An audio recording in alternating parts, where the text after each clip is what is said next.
तो रूस यूक्रेन का जंग लगातार चल रहा है और रूस में पश्चिमी हथियारों का खौफ बढ़ता जा रहा है। चेचन कमांडर रमजान कादिरोव के बाद अब रूस ने भी पश्चिमी देशों को आगाह कर दिया है और साफ साफ कहा गया है कि पश्चिमी हथियारों से संघर्ष और ज्यादा बढ़ेगा और इसकी जद में पश्चिमी देश भी आएंगे। रूस का तर्क है कि ये पश्चिमी हथियार उनके क्षेत्र में हमला करने में सक्षम है और इसे स्वीकार नहीं किया जा सकता है। तो पश्चिमी हथियारों से संघर्ष और बढ़ेगा। इन हथियारों से रूस पर हमला संभव है, ये कहा गया है रूस की ओर से।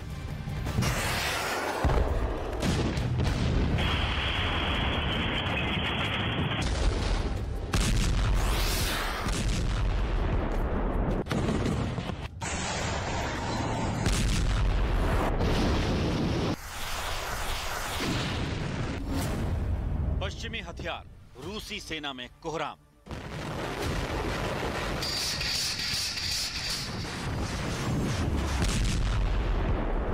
यूक्रेन में पश्चिमी हथियारों की मौजूदगी से युद्ध का पूरा समीकरण ही बदल गया है। यूक्रेनी सेना के पलटवार से रूस के टैंक राख में बदल गए। आगे बढ़ती रूसी सेना को बैकफुट पर आना पड़ा। दिन हो या रात, रूस की सेना पर कई जगह यूक्रेनी सैनिक भारी पड़ते दिखे। अब खबर है कि यूक्रेन को अमेरिका आधुनिक रॉकेट लॉन्चर भेजने की तैयारी कर रहा है। एक खबर के मुताबिक बाइडेन प्रशासन कीव को M142 high mobility artillery rocket system के साथ आपूर्ति करने पर विचार कर रहा है, जो कि 300 किलोमीटर दूरी तक मार कर सकता है। इस हथियार को बेहद संवेदनशील बताया जा रहा है। पश्चिम से चिढ़े पुतिन। पश्चिमी हथियारों से रूस चिढ़ा हुआ है। पोलैंड के रास्ते लगातार यूक्रेन सेना को आधुनिक हथियार मिल रहे हैं, जिसके जरिए रूसी सेना पर घातक और सटीक हमले हो रहे हैं। रूस कई बार इन हथियारों को निशाना भी बना चुका है, लेकिन अब रूस इन हथियारों को बड़ी चुनौती मानने लगा है। रूस ने कहा है, पश्चिमी हथियारों से संघर्ष बढ़ेगा। यूक्रेन को सप्लाई हो रहे हथियार रूसी क्षेत्र पर हमला करने में सक्षम है। इसे स्वीकार नहीं किया जा सकता। यूक्रेन में लगातार पश्चिमी हथियार पहुंच रहे हैं। इससे बचने के लिए रूस को S-300B anti craft missile system भी तैयार करना पड़ा है। इसका वीडियो खुद रूस की सेना की ओर से जारी किया गया, जिसमें एंटी क्राफ्ट मिसाइल सिस्टम को लॉन्च किया जा रहा है। रमजान कादिरोव का सरेंडर। यूक्रेन में चेचन कमांडर रमजान कादिरोव की सेना की बेरहमी और खौफ किसी से छिपे नहीं है। कादिरोव कई बार दुनिया को ये दिखाने की कोशिश कर चुका है कि उसके लड़ाके कितने बेरहम और खतरनाक हैं। इसके लिए कादिरोव ने कई बार ऐसे वीडियो का सहारा लिया जिसमें उसके लड़ाके यूक्रेन की सेना पर जोरदार हमले करते दिखाई दिए। और ऐसे ही वीडियो के जरिए उसने कई बार ये भी दावा किया कि उसके लोग कभी हार नहीं मानते। लेकिन अब खबर है कि रमजान कादिरोव को खुद यूक्रेन युद्ध में हार का डर सताने लगा है। उसी कादिरोव को जिसने अपने लड़ाकों को हमेशा दुश्मनों को पूरी तरह कुचल देने का पाठ पढ़ाया है।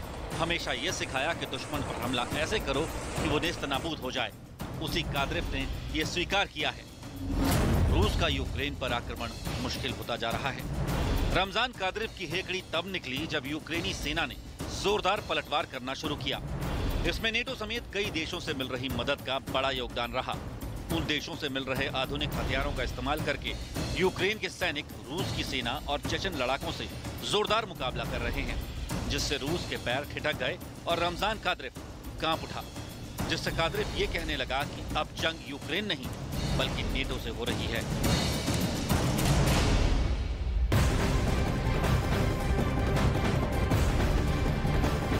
और खार्किव में यूक्रेन की सेना की तरफ से बिछाई गई माइंस को रूसी सेना लगातार निष्क्रिय कर रही है। रूस की तरफ से हर रोज सड़क, घर और खेतों से करीब 45 एंटी टैंक माइंस को विस्फोट कर निष्क्रिय किया जा रहा है। रूस की तरफ से इसका एक वीडियो भी जारी किया गया। वीडियो में आप देख सकते हैं किस तरीके से डीएक्टिवेट की जा रही है तमाम माइंस बिछाई गई है यूक्रेन की सेना ने।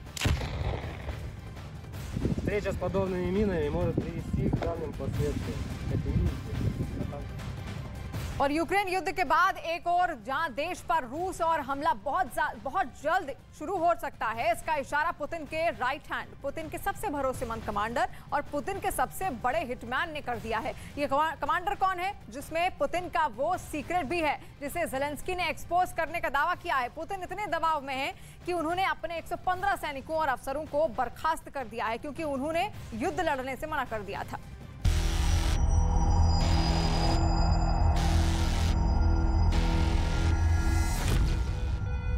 मॉस्को के अस्पताल में सुबह कुछ ऐसा हुआ जिसने सबको हैरान कर दिया। रूस के राष्ट्रपति व्लादिमीर पुतिन अचानक इस अस्पताल में क्यों पहुंचे? पुतिन अस्पताल जाकर डॉक्टरों से आखिर क्यों मिले? पुतिन के अस्पताल जाने के पीछे बड़ी वजह क्या हो सकती है? तख्ता पलट का खतरा और हत्या की नाकाम कोशिशों की खबरों के बीच पुतिन वाकई बहुत टेंशन में है। पुतिन के मर्डर की कोशिश हुई थी, इसकी रिपोर्ट छप रही है। क्या वाकई कोई पुतिन की जान लेना चाहता है और उसने इसकी कोशिश भी की थी? इन सब बातों के बीच क्या पुतिन किसी बेचैनी और किसी ऐसी मुश्किल में है जिसके बारे में वो डॉक्टरों से बात करने आए हैं, या डॉक्टर उन्हें कुछ ऐसा बताना चाहते हैं जो दुनिया के लिए बहुत बड़ा सीक्रेट हो सकता है? 3 महीने से ज्यादा हो चुके हैं यूक्रेन युद्ध को लेकर पुतिन बहुत सी बातों से घिरे हुए हैं। इसमें उनकी सेहत को लेकर अफवाहें भी हैं। युद्ध में जीत को लेकर शक से ज्यादा हार वाले डर की कहानियां भी हैं। पुतिन नेटो से घिरे हैं, साजिशों से घिरे हैं और ज़ेलेंस्की के बयानों से भी परेशान हैं। सवाल है कि क्या यूक्रेन में पुतिन का मिशन इम्पॉसिबल की तरफ बढ़ रहा है?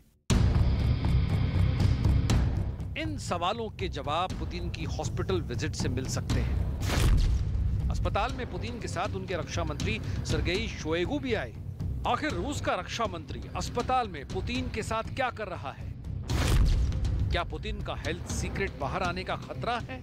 डॉक्टरों से हाय हेलो कहने के बाद पुतिन की एंट्री एक कमरे में हुई और फिर देखिए क्या हुआ। अंदर 2 लोग मौजूद थे जिनसे पुतिन ने मुलाकात की।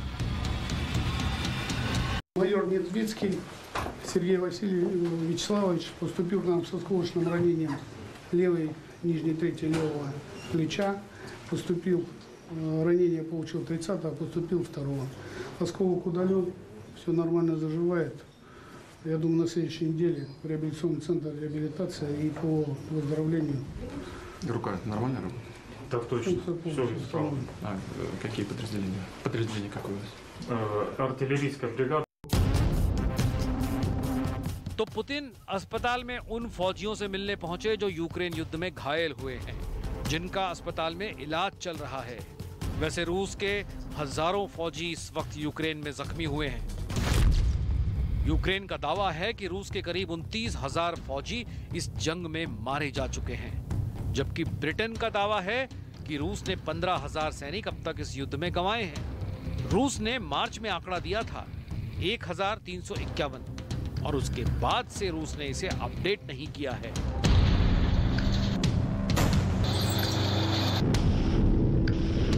लेकिन इसमें कोई शक नहीं कि रूस ने अपने फौजी इस युद्ध में खोए हैं और बड़ी तादाद में खोए हैं।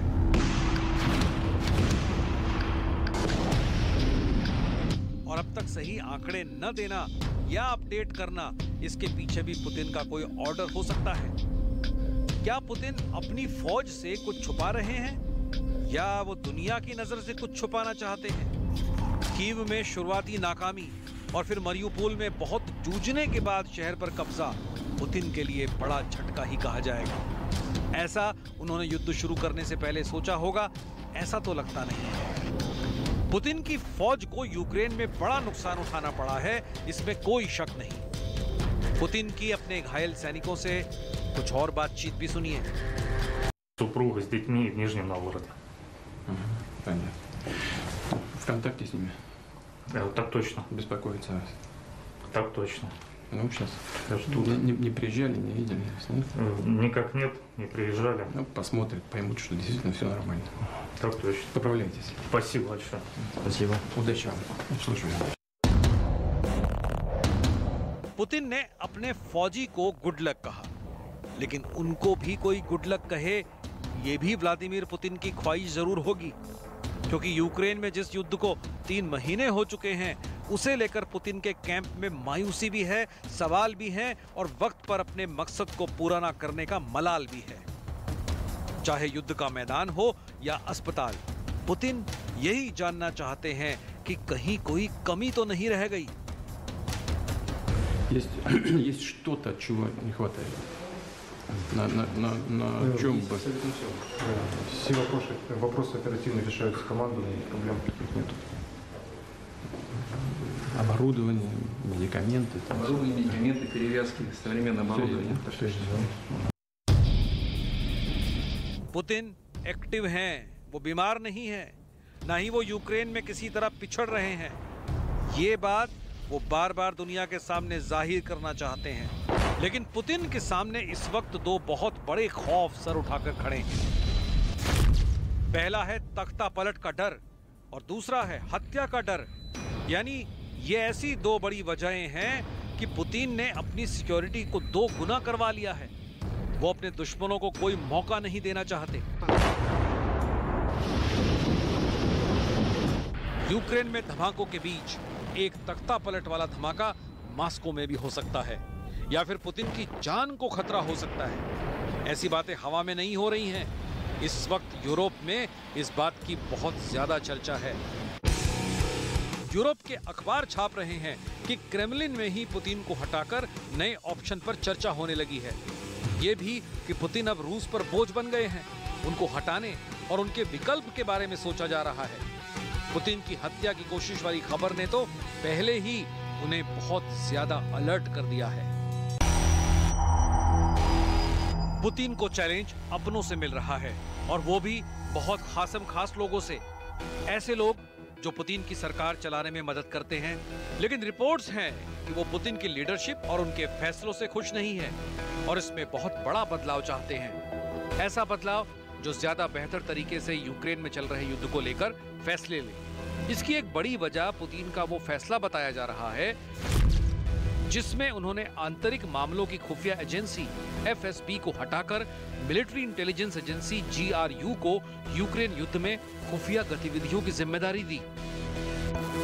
अब यूक्रेन से आ रही तस्वीरों में, जिसमें कई जगह रूस को मिले झटकों का जिक्र होता है, उसे देखकर FSB और GRU को लीड करने वाले अफसर आमने सामने आ गए हैं। ऐसी रिपोर्ट्स के बाद पुतिन के फैसलों को लेकर सवाल उठने लगे हैं। क्या ये पुतिन का मिशन इम्पॉसिबल करने की साजिश है? पुतिन को जब से पता चला है कि युद्ध के पहले महीने में ही उनकी हत्या की कोशिश हुई, तब से उन्होंने अपने करीब रहने वाले लोगों की तादाद घटा दी है। यानी अब वही पुतिन से मिल सकता है जो उनके बहुत ज्यादा करीब हो। इन तमाम पहलुओं के बीच पुतिन ने यूक्रेन में अपना ऑपरेशन जारी रखा है।